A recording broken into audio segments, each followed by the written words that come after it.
Welcome back to another episode of Offbeat Adventures. We're standing here once again on the grade of the former Canadian Northern Railway and later Canadian National Railway's Kinghorn Subdivision. We are just to the west of the community of Longlac here in the municipality of Greenstone, Ontario.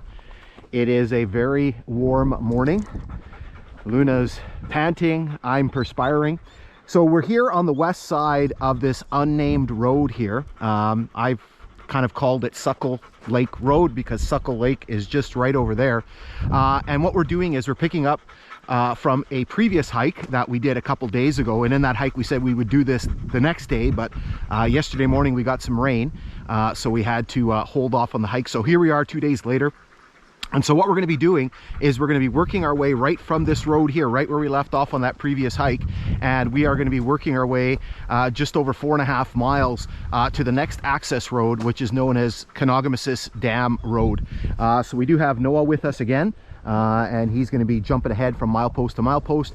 We do have Luna in her trailer again. We're going to see how this goes. It sort of went okay yesterday, or sorry, 2 days ago. Had a little bit of a tough time trying to keep her in the trailer, but we'll see how this goes. I know she's kind of tired, so maybe this will help her out a little bit. All right, so we're going to get going. We're going to tell Noah to get going here. Noah's going to get going.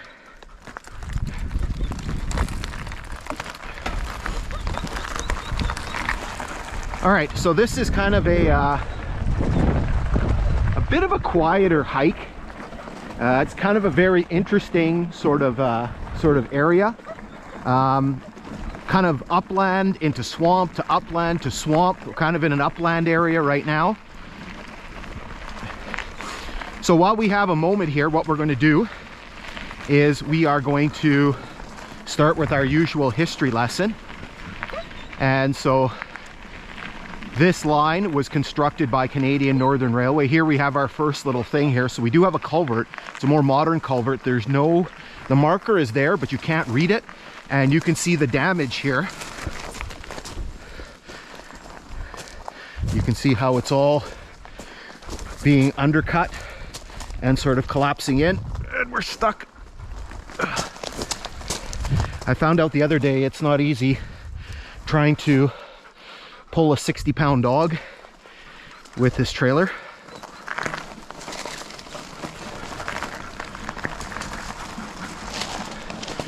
So as I was saying, this line was constructed by Canadian Northern Railway between 1911 and 1914.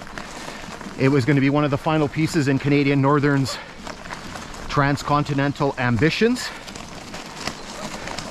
The Canadian Northern Company got their start in Manitoba in 1896 by buying up a bunch of lines, a bunch of charters.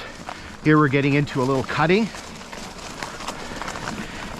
Now their first big project was the construction of a line between the then city of Port Arthur, which is known as Thunder Bay, and Winnipeg. And that line was built between 1899 and 1902. And afterwards, they began building all kinds of lines throughout the prairies. Canadian Northern became sort of synonymous with the Canadian prairies, particularly the northern part of the prairies. And then they also began building north from Toronto, building some lines, acquiring some lines. Luna's whining because you can't see Noah. And eventually those rails reached up into the Sudbury area. Now, it was around this time that Canadian Northern realized that in order for their company to be successful long term, they would have to have a transcontinental connection. Now, the only unfortunate problem is that Canadian Northern did not want to build this section of line. So they did not want to build between the end of Steel near Sudbury at Ruel and Port Arthur, because it was going to be very difficult, as you're going to see with some of the terrain, and it was therefore going to be very expensive. So they looked at all kinds of different arrangements. Unfortunately, none of them kind of worked out, and so Canadian Northern was forced to build. And so construction, as I mentioned, lasted from 1911 through to 1914, New Year's Day 1914, the last spike was driven. and the line opened for traffic in 1915. Here you can see it's not a particularly well used section of grade. There are some pretty good ruts in the ballast, but you can see there's a lot of vegetation growing up. So here, this appears to be part of a, is that part of a brake shoe? I think so. That's what it looks like.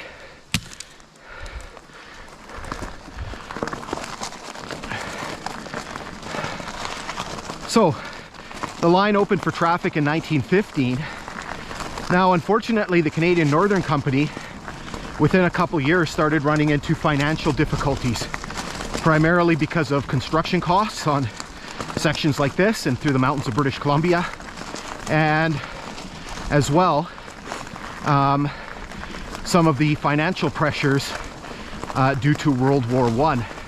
So by the company had to be taken over by the Canadian government, and in 1918 Canadian Northern was forced to merge, amalgamate, whatever descriptor that you want to use, with a bunch of Canadian government owned bankrupt lines known as the Canadian Government Railways.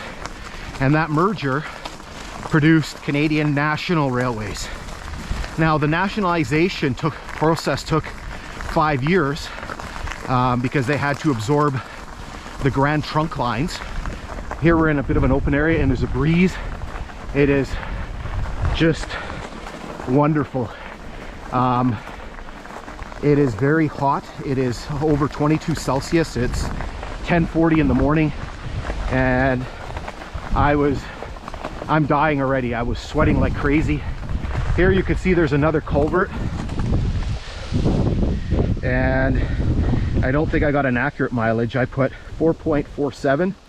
I'll have to check that and see if that works out. It's very hard to read. All the culvert markers on this section you couldn't read or were missing. So there's that. All right, so as I was saying, the nationalization process took 5 years to fully absorb the Grand Trunk lines. In the meantime, the name of this line had changed. It had been the Longlac Subdivision of Canadian Northern Railway, and it became the Longlac Subdivision of Canadian National Railways. Then in 1924, the name changed again. It became the Kinghorn Subdivision. Now, the reason why that name changed is because something very significant happened. So Canadian National acquired a lot of rail lines, and one of the ones that, two of the ones they acquired, obviously the Canadian Northern, and just to the north of us, there's another rail line. And that was a rail line that was built in a partnership between the Canadian government and Grand Trunk. So Grand Trunk built everything in Winnipeg West, called the Grand Trunk Pacific, and the Canadian government built everything Winnipeg East, called the National Transcontinental. Now, Longlac, which is just a few miles, about 4.5 miles east of us, Longlac is within 30 miles of Makina Station on the National Transcontinental. So what Canadian National did was they built a piece of rail between between Longlac and Makina, became known as the Makina Cut-Off. And what that did was it allowed trains to go from this line to the NTR line. Now, why did they want to do that? Well, basically, the route from Makina to Winnipeg was shorter. So if trains went Toronto, Longlac, Makina, Winnipeg, it was 100 miles shorter than going Toronto, Longlac, Port Arthur, Winnipeg. And so this is why they built that cutoff. And so what that did was it basically relegated everything west of Longlac to Port Arthur to secondary status. And so the Kinghorn Subdivision was now a secondary line. And so it continued to operate as such until, sorry, I just need to stop here for a second. Oh, there's a culvert and there's a marker. Did I write everything?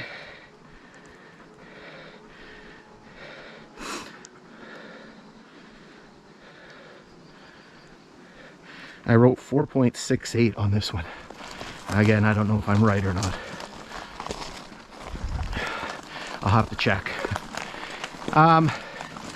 So this line became a secondary line, operated until 1960, and in 1960 very big significant change happened with Canadian National. Did a major reorganization of the company, adopted their modern logo that you see today, and they rejiggled a bunch of lines, including this one. So the Kinghorn Subdivision was merged with the more westerly Dorian Subdivision, and the whole line became the Kinghorn Subdivision from Longlac through to Port Arthur, which eventually became Thunder Bay. Now, that continued to operate until 2005, when CN decided to discontinue service on the line, and between 2008 and 2010 they began pulling up the rails. So here we're into some rock work. There's a couple little rock cuts on this section, which again is surprising because we're in a sort of a fairly low area, and you're going to see that coming up in a bit. As I mentioned, this is kind of a quieter sort of section. There's not too much going on. Here you can see kind of the bigger part of the rock cut. It's not particularly big, maybe 5 feet or so. You can see some more rock work here on the south side. All right, so what I'm going to do is I'm going to zip you ahead a little bit until we get to Milepost 5, and Noah's waiting. I think I can see him up there at 5.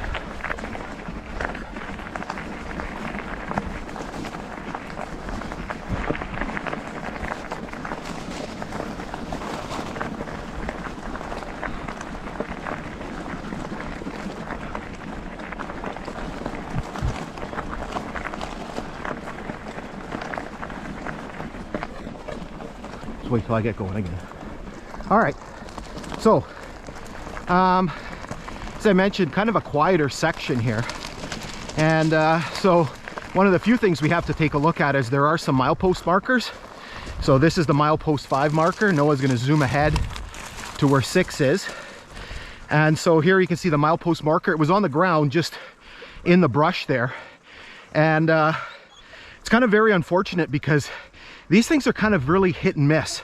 So we did the previous section, we found 2, 3 and 4 appear to be in Suckle Creek, and then 5 is here, 6 and 7 are missing, and then 8 and 9 are there. So it's just all over the place. So again, this is the mileage on the Kinghorn, and the mileage for the original line, so the Canadian Northern Railway Long Lake Subdivision, is different. Because the Kinghorn started in Longlac, where the Long Lake Subdivision started in Hornpain. So what we have to do is we have to add 100.8 miles to this number to get the original mileage. So Milepost 5 becomes Milepost 105.8. All right, so what we're going to do is we're going to hold up here, and then we're just going to continue working our way to the west.